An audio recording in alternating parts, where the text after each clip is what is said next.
Hello बच्चों, let's see this question.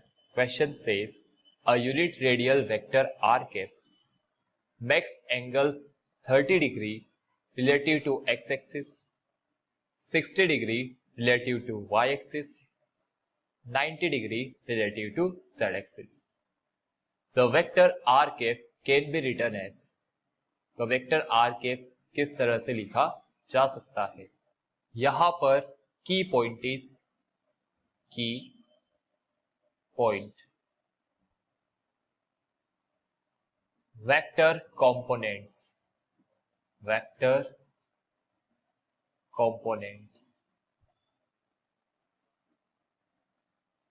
Question में दिया हुआ है a unit radial vector R cap.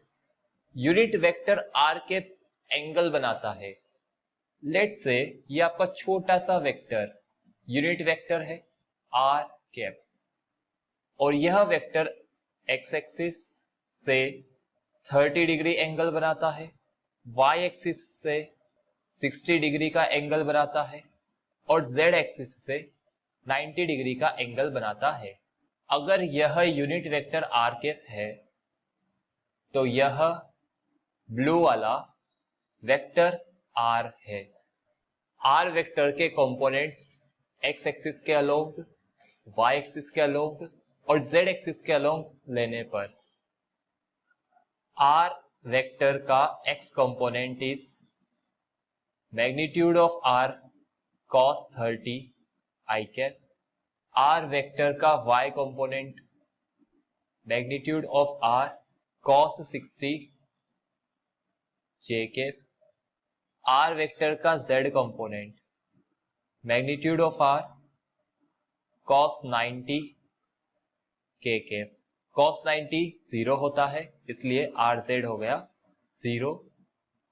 It means I can write R vector is R X I cap plus R Y J cap plus R Z K cap. R X R Y और R Z के values रखने पर R vector equal magnitude of R cos 30 I cap plus magnitude of R cos 60 J cap. R Z तो zero हो गया because cos 90 क्या है, zero है। So are vector equal magnitude of R common लेने पर cos 30 √3/2 होता है प्लस cos 60 1/2 होता है। दोनों साइड आर के मैग्नीट्यूड से डिवाइड करने पर so I can write R cap equal √3/2 I cap plus 1/2 J cap.